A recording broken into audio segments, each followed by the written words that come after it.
Hey everybody, Dr. Dan here. Welcome back. So today is September 7th. So this is my week 3 announcement. Week 3 starts officially September 8th, which is tomorrow. So I'm making this video on Sunday. If you're watching this video on Sunday the 7th, you have a quiz due this evening, which is the week 2 quiz. All right.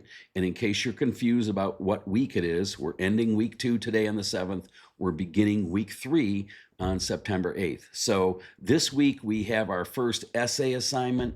I put essay in air quotes because it's really not an essay. It's really a 4 or 5 sentence, probably a 3 sentence assignment if you just want to follow the rubric exactly. Most of you are going to look at this and say, this is a really stupid assignment. How could it be so simple? Why are we even doing it? It's because about half the people can't follow directions, and that's all this is really about. There's a little bit of history involved also, so we'll talk about that.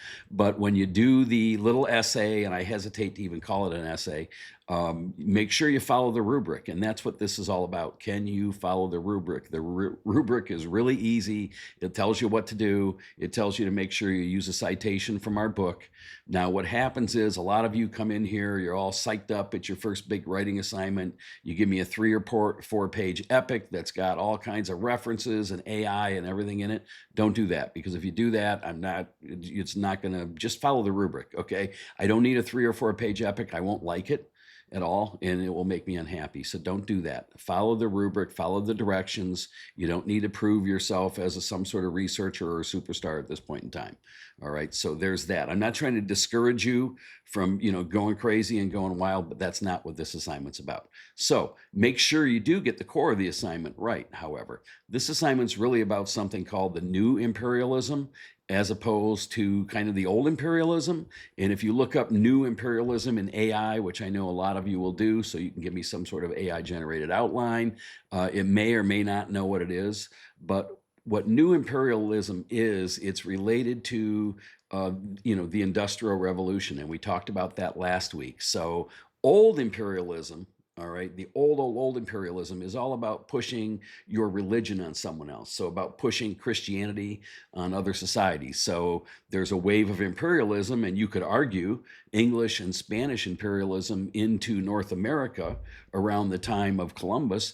A lot of that subsequent after Columbus was all about, Christian missionaries pushing their religion on people. And so that's kind of the old style. But the new imperialism that Diker's talking about in this chapter is really about getting raw materials to feed the Industrial Revolution, the industrial beasts. So I think there's a couple of examples in there. There's an example of like Belgium going into the Congo for a latex to make rubber, that sort of thing. So that's really what the new imperialism is. It's related to this idea of raw materials, all right? And you see it kind of going on today, but not really. In other words, if you listen to our current president right now, they're talking about making deals with Ukraine to go in and get these rare earth minerals that we need to make batteries with. So we're really not officially taking over Ukraine when we're doing that. We're just making a deal. So things are kind of different now. Or maybe they're the same and it's just disguised different politically, but we still go to other countries to get raw materials, and other countries like China and Russia and India and all of Europe, they go to other countries to get raw materials too. But now it's more on the basis of commerce and trade, instead of, hey, we're taking over the whole country, taking over the government, taking over everybody, and taking all the raw materials, which is really what Diker's talking about in this chapter. And you'll also see the example of England taking over India.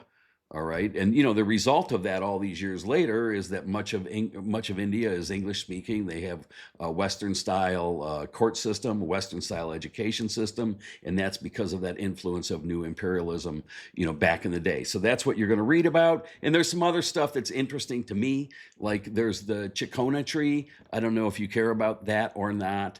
But one of the things, the cinchona tree, I should say, the cinchona tree is native to South America, for example. I don't have one, but I have my Lego prop this week. This isn't one, but they kind of have a red flower. And the cinchona tree is kind of cool because that's where quinine comes from. And quinine is the drug you need to fight malaria. So it's related to imperialism because as Westerners go into these other countries and try to develop things, there are these huge outbreaks of disease, malaria, malaria especially.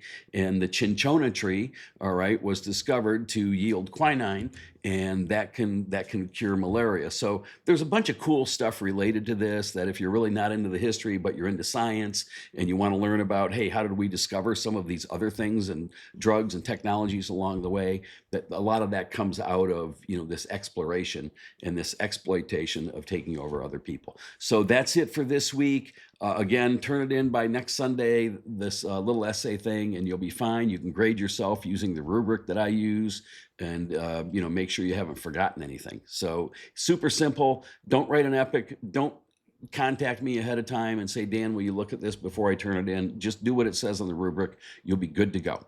That's it for today. If you have any questions, let me know. Go Rockets. Be safe. Have a great week. Bye-bye.